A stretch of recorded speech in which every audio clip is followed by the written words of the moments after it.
Chapter 43. True Idea of Service. How to Correspond to It. But in order to gain all the advantage the Lord offers you, you must bear in mind the conditions He requires of you. Servants, be obedient in all things to your masters, not serving to the eye as pleasing men, but in simplicity of heart, fearing God. Whatsoever you do, do it from the heart, as to the Lord, and not to men. That means, do your duty, and do it well. Do it as well as if you saw the Lord looking at you and were doing it for Him.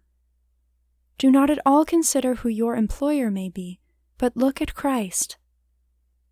If the mistress is ill-favored and ill-tempered, or handsome and gracious, let it be all one to you.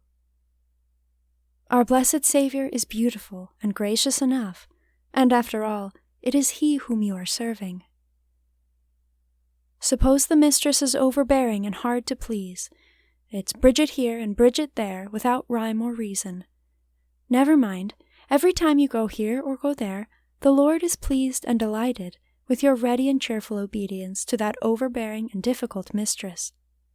Suppose your mistress is fussy and thinks she knows a good deal more than she does know, and wants to have her own way when your way is better. Let her have her own way. Obey readily and pleasantly. That is the way to please the Lord.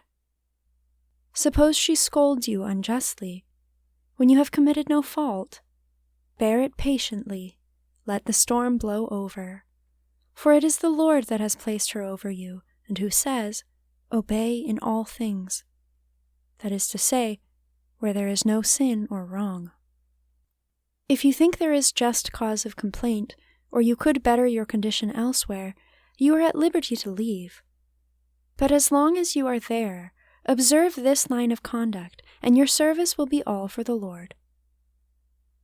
You know how it is when you look out of the window at a pleasant prospect. You do not stop to consider the glass you look through. So do not stop to consider the faults or imperfections of your employers. See only Jesus, your master and your best friend, shining through them. If you live with a Jew, or a heathen even, that makes no difference. Only consider that they represent the Lord to you. Try in every way to show obedience, respect, and duty to them. If a little dirty, impudent girl were to bring a message to you from your mistress, you would not consider who brings it, but who sends it, and you would obey it.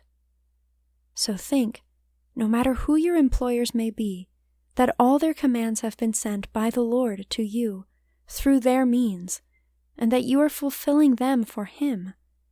That is the way the saints looked at things, and they delighted in nothing so much as to do that kind of work which others despised.